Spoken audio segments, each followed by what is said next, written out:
gizi pada anak sekolah, remaja, dewasa, dan lansia. Nah, untuk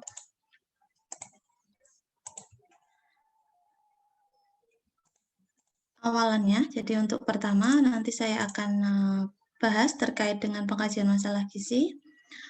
Diet-diet apa yang sering digunakan, yang sering diterapkan pada gizi remaja sampai dengan lansia, dan bagaimana perhitungan serta nanti perhitungan kebutuhan gizi dan juga untuk status gizinya. Baik, biasanya kalau pada anak-anak sekolah atau remaja itu biasanya dia sudah mulai masuk dalam fase-fase tumbuh kembang, pertumbuhan dan perkembangan secara optimal. Nah, biasanya di fase-fase itulah mereka harus membutuhkan asupan gizi yang tepat, termasuk juga pola makan yang benar. Pola makan yang benar yaitu 3 kali makan utama dan 3 kali selingan. Di mana di setiap kali makan harapannya di masa usia remaja dan juga anak sekolah itu mereka mendapatkan asupan energi, protein, dan karbohidrat yang cukup. Nah, kenapa harus memenuhi kebutuhan protein? Itu yang paling utama di anak sekolah ataupun remaja. Biasanya protein ini menyumbang berbagai macam zat gizi, salah satunya yaitu Fe, zinc, gitu ya, dan juga kalsium untuk bisa menunjang proses tumbuhnya. Tumbuh ya yaitu artinya pertambahan tinggi badan, pertambahan berat badan, dan juga ukuran sel otak, kemudian lingkar lengan atas. Kemudian juga di usia ini juga kalau asupannya tidak tepat atau ada kelebihan asupan terkait energi atau lemak, biasanya juga menjadi potensi usia-usia anak sekolah atau remaja mengalami status gizi yang tidak normal. Artinya dia bisa mengalami status gizi kurang ataupun bisa mengalami status gizi lebih seperti overweight ataupun obesitas. Sehingga permasalahan gizi yang sering muncul itu adalah kasus-kasus terkait dengan kekurangan zat mikro ataupun kekurangan zat makro. Salah satunya adalah kekurangan energi protein, yang mana di dalam kekurangan energi protein ini pasien atau anak sekolah ataupun remaja itu memiliki dampak yang sangat besar, terutama selain tumbuhnya yang terganggu, nanti juga akan berdampak pada tingkat kecerdasan, kemudian fokus dalam belajar, prestasinya, ya, termasuk kekebalan tubuhnya. Jadi kalau di masa anak sekolah dan remaja ini harusnya dia lebih aktif, dia lebih produktif, ya, lebih aktivitasnya fisik juga cenderungnya lebih banyak. Tapi kalau tidak didukung dengan vitamin zat baik itu makro maupun mikro itu juga berpotensi untuk mudah terkena penyakit, gitu ya. Nah, selain kekurangan gizi protein juga ada masalah-masalah gizi terkait kekurangan yodium. Kekurangan yodium ini biasanya memang sering terjadi di daerah-daerah atau lokasi yang tinggal di dataran tinggi. Kemudian di sana memang dipengaruhi oleh berbagai macam faktor. Salah satunya adalah asupan makan, yang mana di daerah dataran tinggi itu memang ada beberapa makanan yang memang berpotensi menghambat penyerapan yodium. Salah satunya yaitu kubis atau kol. Biasanya di dataran tinggi banyak tanaman-tanaman itu, yang mana memang mereka sering mengkonsumsi itu. Tanpa mereka sadari, selain asupan garam atau garam yang mengandung yodium itu kurang, ditambah dia asupan makannya sering mengkonsumsi makanan atau sayur seperti kol, salah satunya itu. Sehingga sangat berpotensi besar mengalami gangguan kekurangan yodium. Tidak menutup kemungkinan juga untuk mereka-mereka anak sekolah remaja yang tinggal di dataran rendah. Ya, salah satunya nanti tadi ada beberapa makanan-makanan yang memang membuat mereka kekurangan yodium. Nah, kemudian yang lainnya yang bisa menyebabkan masalah gizi pada anak sekolah yang sering terjadi adalah dia akan akan mudah terkena penyakit infeksi apabila dia kekurangan vitamin A. Kurang vitamin A ini biasanya muncul atau diakibatkan karena, di saat balita, saat usia-usia balita itu, apa ya namanya, biasanya asupan suplemen vitamin A-nya itu, tidak sempurna, dalam arti tidak lengkap. Nah, masih ingat waktu masa balita biasanya, kalian pernah mendapatkan asupan atau suplemen vitamin A ya, vitamin A. Nah, di sana itu diberikan selama atau setiap 6 bulan sekali. Fungsinya adalah salah satunya menjaga supaya kekebalan tubuhnya tetap baik dan, penglihatan atau panca inderanya juga menjadi lebih baik atau menghindari terjadinya rabun senja. Nah, kemudian tadi saya bilang, pada anak sekolah, remaja, terutama pada wanita atau remaja putri, itu memang sangat berpotensi mengalami anemia gizi besi. Kenapa sangat berpotensi anemia gizi besi? Di masa remaja, di masa usia sekolah, salah satunya adalah tadi saya bilang, kenapa remaja putri memiliki resiko sangat besar mengalami anemia, itu karena, mereka itu hampir setiap bulannya mengalami menstruasi. Selain itu, mereka juga, masih dalam proses tumbuh. Jadi, zat besi ini kalau tidak dipenuhi dari suplemen ya, atau istilahnya kalau dari pemerintah namanya tablet tambah darah. Nah, di sana itu dianjurkan pada, remaja putri atau anak-anak sekolah untuk mengkonsumsinya seminggu 1 kali. Itu ya.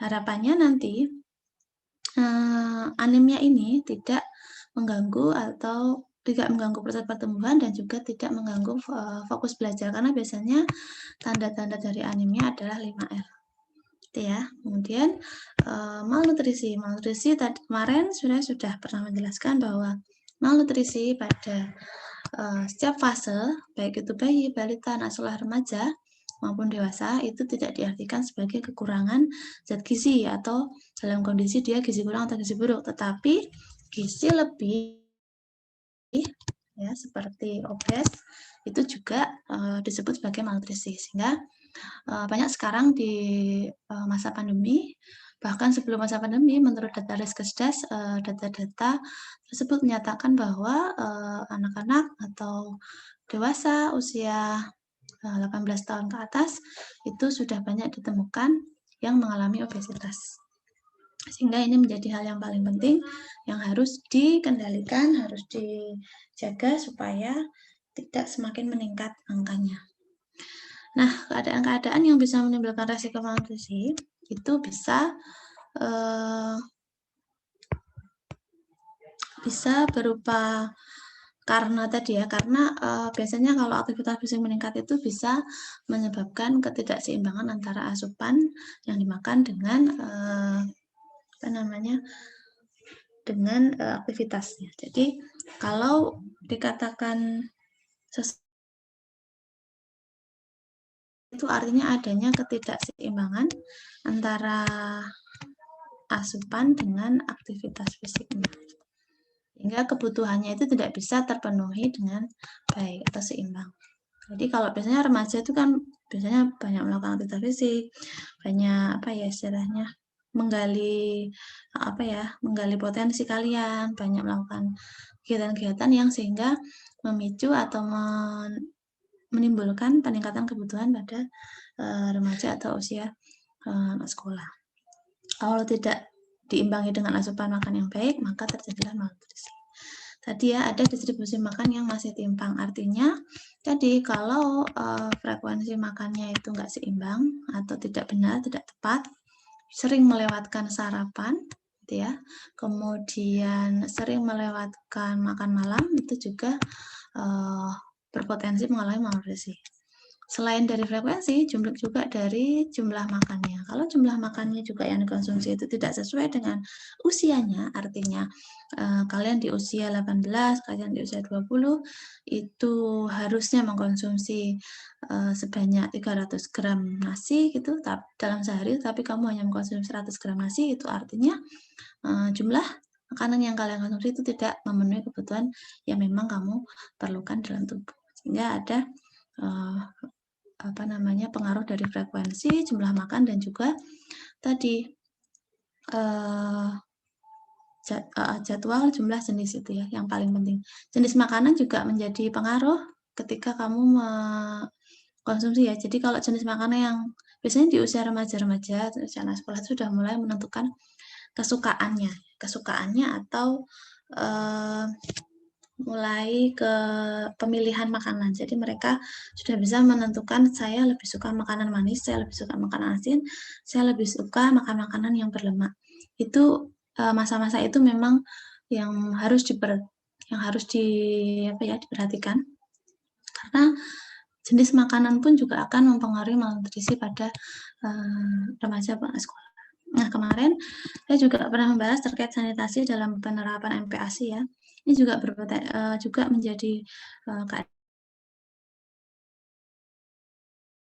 baik, itu juga sangat berpotensi terjadinya stunting di masa balita. Kalau stunting masa balita tidak teratasi, maka di masa remajanya juga akan menurunkan produktivitas dan pasti akan banyak mengalami penyakit-penyakit atau terjadi penyakit-penyakit infeksi.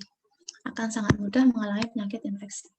Sehingga hal-hal tersebut menjadi faktor risiko terjadinya malnutrisi.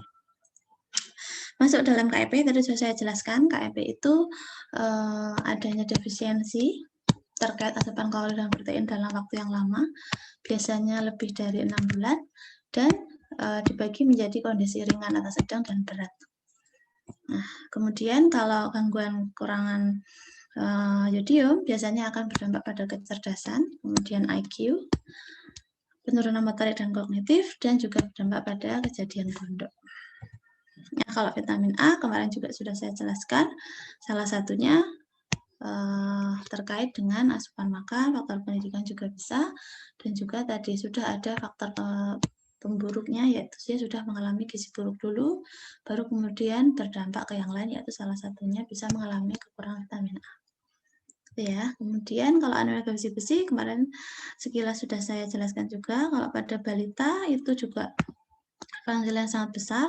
Kalau pada remaja putri itu juga menjadi perhatian sangat besar bagi pemerintah karena memang kalau ada remaja putri atau anak sekolah yang mengalami anemia defisiensi besi itu menjadi potensi yang sangat besar yang menjadi faktor penyebab terjadinya stunting. Kenapa? Karena memang sedari dia usia remaja, sedari dia anak sekolah, kalau sudah mengalami anemia yang sudah memburuk, maka tidak menutup kemungkinan di masa dewasa, saat dia hamil, kemudian melahirkan, itu juga akan berpotensi mengalami anemia yang mana kalau dampak dari anemia tidak teratasi, maka akan terjadi perdarahan dan kematian. Itu hal yang sangat tidak kita inginkan. Selain itu pun, calon bayi yang akan dilahirkan pun juga mengalami anemia.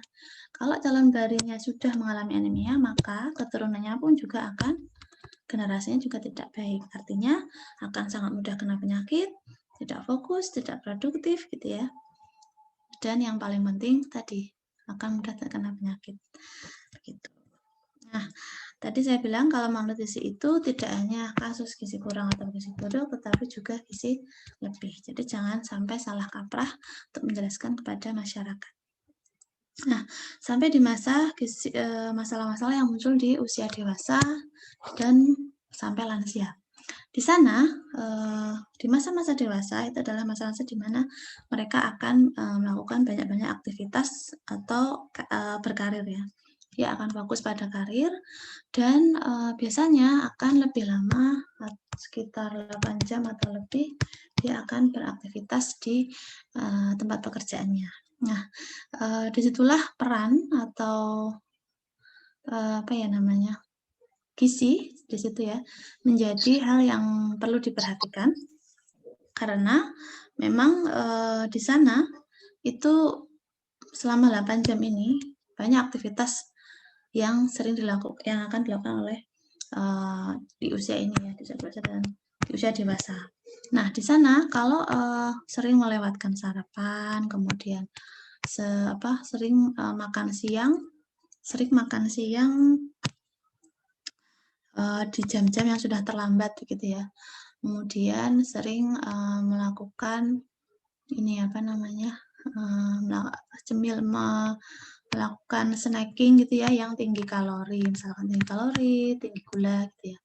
Itu juga tanpa disadari akan menjadi manifestasi atau cadangan-cadangan lemak, cadangan-cadangan otot yang bisa berdampak pada bagaimana ini tadi terkait dengan perubahan komposisi tubuh dan beberapa gangguan sistem dalam tubuh, baik itu sistem saraf, pencernaan maupun endokrin dan juga untuk tulang dan juga persendian. Nah, tentu kita sering mengenal ya, sering mendengar terkait ini apa namanya,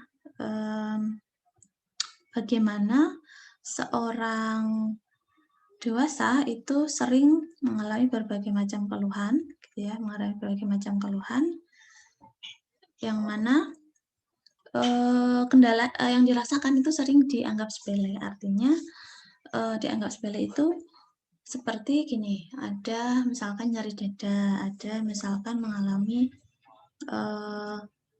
pusing ya, pusing, kemudian ini apa namanya, nyeri sendi gitu ya, bangun tidur merasakan kesemutan. Itu hal-hal yang kadang dianggap sepele gitu ya, dianggap sepele oleh di usia dewasa karena memang dia harus fokus untuk bekerja gitu ya, dia harus dituntut untuk bekerja, sehingga hal-hal tersebut menjadi bagi mereka yang tidak fokus terhadap kesehatan biasanya menjadi hal yang disepelekan, sehingga sangat besar bahayanya ketika nanti dia sudah beranjak di lansia, di usia-usia lanjut usia. Kenapa? Karena memang asupan makan yang tidak baik, pola hidup yang tidak sehat,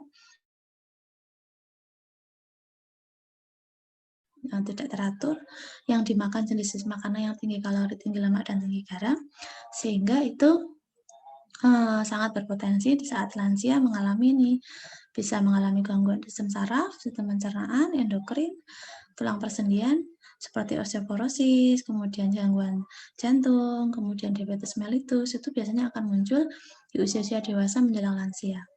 Nah, sekarang menurut data-data Riskesdas dan juga data-data survei, itu memang banyak ditemukan terkait penyakit-penyakit tidak menular yang memang banyak diderita di usia-usia dewasa ini.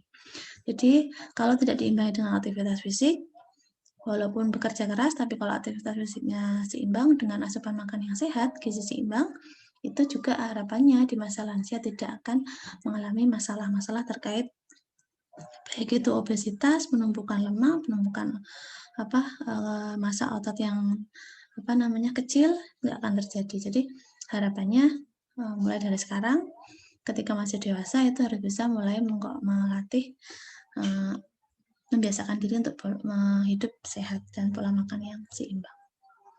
Biasanya jenis-jenis diet yang sering kita temui untuk anak-anak sekolah dan remaja itu adalah diet tinggi kalori, tinggi protein. Tadi saya bilang di usia sekolah dan remaja itu masa pertumbuhannya sangat penting. Di sana akan terjadi namanya growth spurt ya. Growth spurt itu artinya masa tumbuh kembangnya yang berarti percepatan pertumbuhan yang memang di usia-usia tertentu untuk jenis kelamin laki-laki dan perempuan itu berbeda.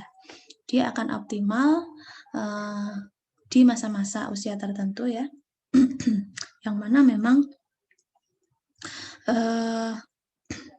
asupan ini harus dipenuhi. Kalau di masa growth spurt-nya itu tidak terpenuhi asupan gizi yang benar, yang tepat, maka ya tadi bisa mengalami stunting, bisa mengalami obesitas, bisa juga mengalami gagal tumbuh ya.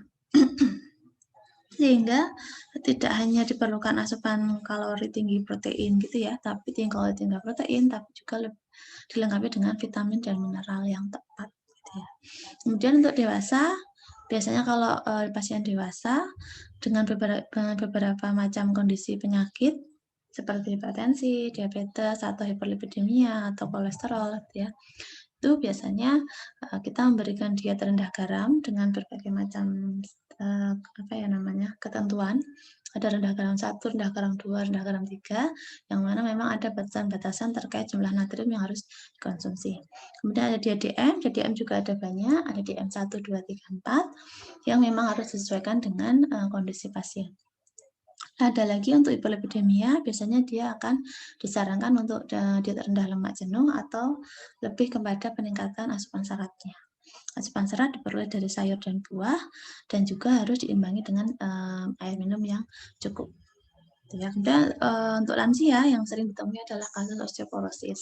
Meskipun juga banyak tadi yang terkait dengan penyakit tidak menular, penyakit persendian, rematik, osteoporosis, osteopenia, kemudian penyakit-penyakit saraf gitu ya, itu yang sering ditemui di lansia.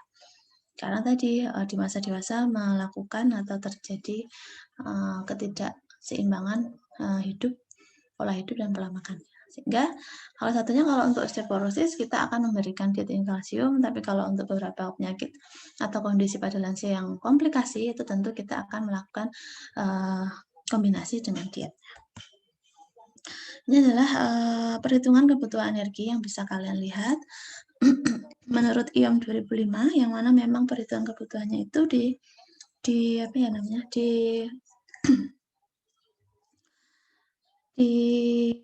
berdasarkan ini. Jadi perhitungan kebutuhan energi itu dihitung berdasarkan jenis kelaminnya, dibedakan. Kemudian dibedakan juga menurut aktivitasnya. Ini ada perbedaan aktivitasnya. Kemudian hal-hal yang mempengaruhi kebutuhan energi lainnya yaitu terkait dengan usia dan berat badan juga tinggi badan. Sehingga nanti rumusnya adalah TEE ditambah 0,1 TEE. Inilah nanti kebutuhan energi untuk usia 10-18 tahun.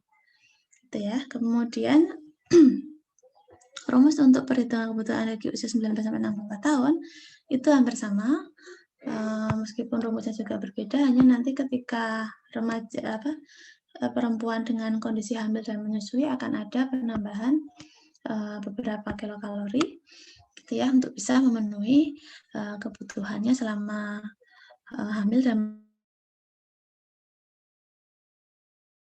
adalah untuk ibu dan janinnya.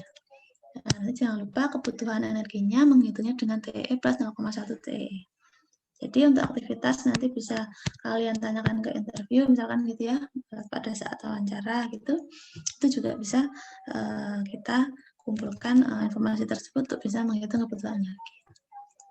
Kemudian kebutuhan energi di usia lansia, biasanya kita menggunakan rumus ini dari Hans 2005, yang mana nanti perhitungannya menggunakan ini. Jadi EB, ya, ini kemudian dikalikan berat badan, tinggi badan, dan nanti ada faktor aktivitas fisik, nanti akan masuk di sini. Rumusnya agak sedikit berbeda. Gitu ya. Kemudian ini adalah perhitungan kebutuhan protein, yang mana AKP dikalikan berat badan. AKP adalah angka kecukupan protein. Berat badannya adalah berat badan aktual, artinya berat badan saat pasien tersebut, artinya berat badan real. Ya. Kalau pasien mengalami obesitas, maka pasien harus menggunakan berat badan ideal. Gitu ya. Kemudian kalau pasien mengalami gizi kurang, dia harus menggunakan berat badan aktualnya. Berat badan yang sesungguhnya. Ya, kemudian faktor koreksi mutu bisa dilihat dari ini. Kalau dewasa 1,3, kalau anak-anak harus besar karena memang proteinnya sangat dibutuhkan di usia tersebut. Untuk hamil ya hampir agak sedikit besar, tapi masih di bawah dari kebutuhan pada remaja. Tinggal dikalikan saja sehingga ketemu kebutuhan protein. Kemudian ini adalah tadi ya panduan terkait angka kecukupan protein. Jadi angka yang ada di sini nanti bisa masuk di rumus ini. Kemudian untuk asupan lemak rata-rata memang kalau usia dewasa rata-rata 25% dari kebutuhan kalori. Tapi kalau untuk anak-anak memang sangat dibutuhkan kebutuhannya lebih besar, 35%.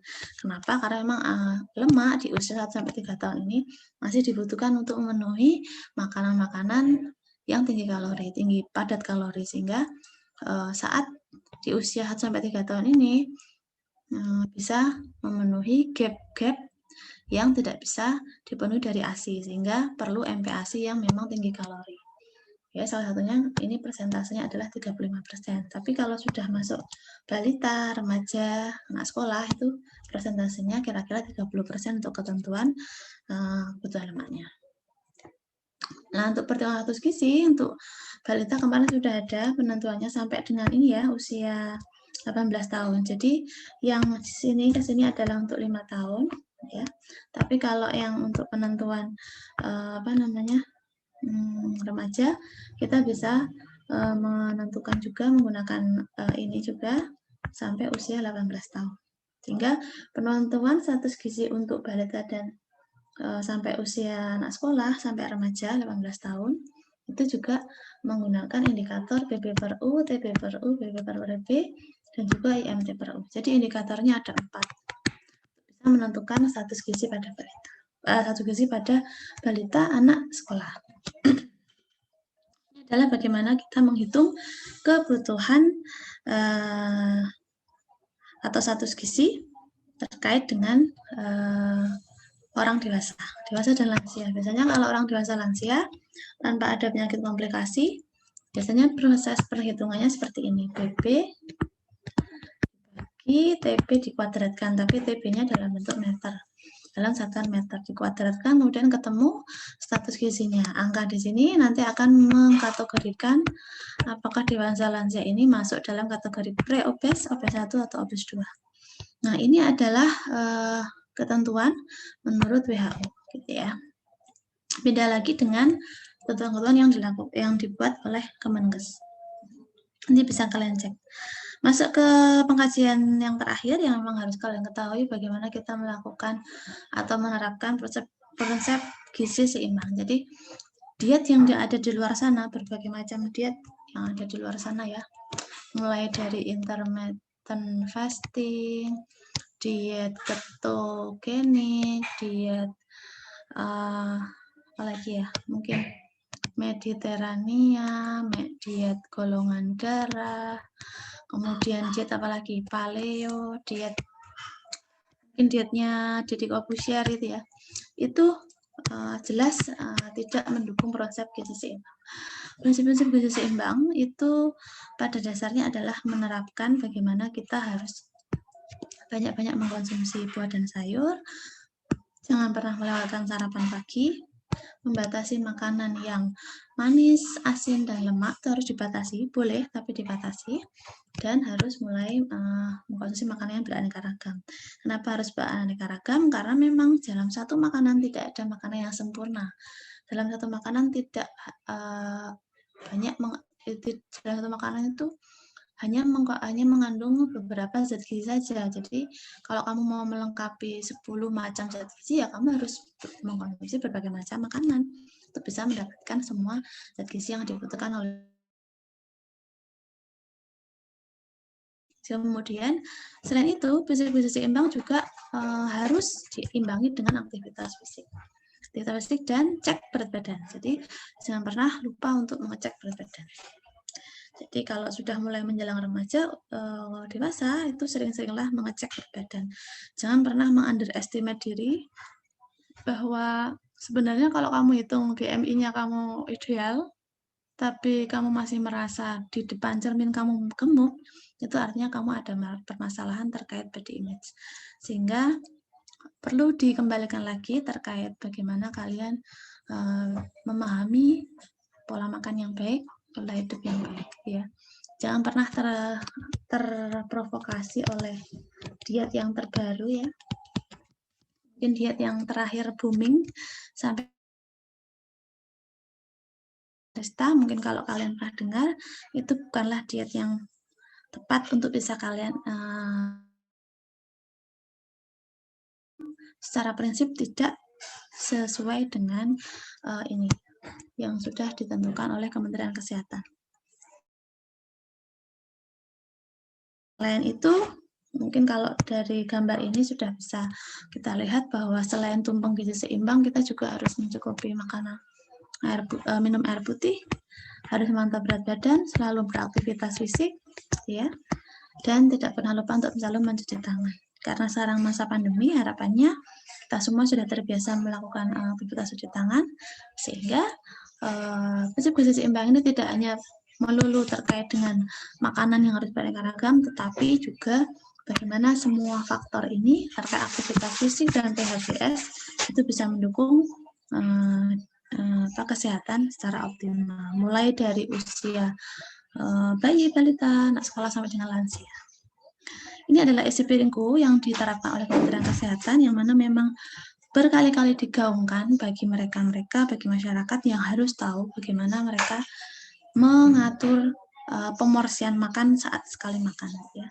Kalau kita lihat dari piringnya itu, dari separuhnya, itu sepertiganya harus berupa makan-makan yang bersumber karbohidrat. Sedangkan sepertiganya adalah lauk pauk.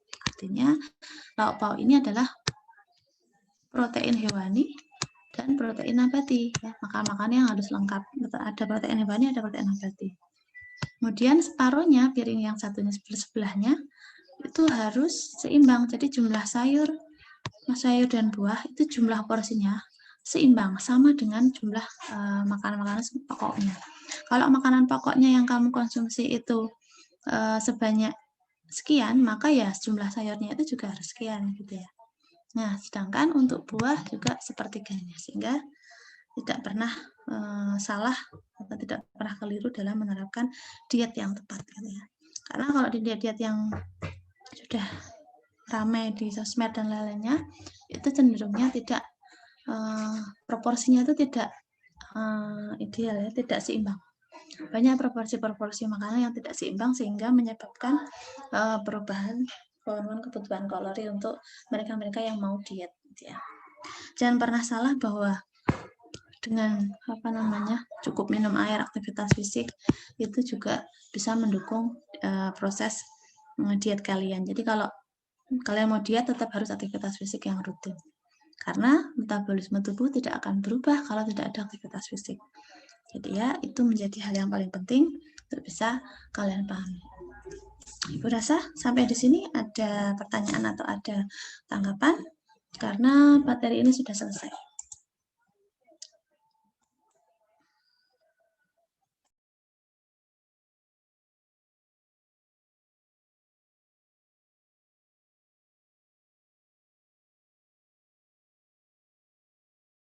Ada pertanyaan?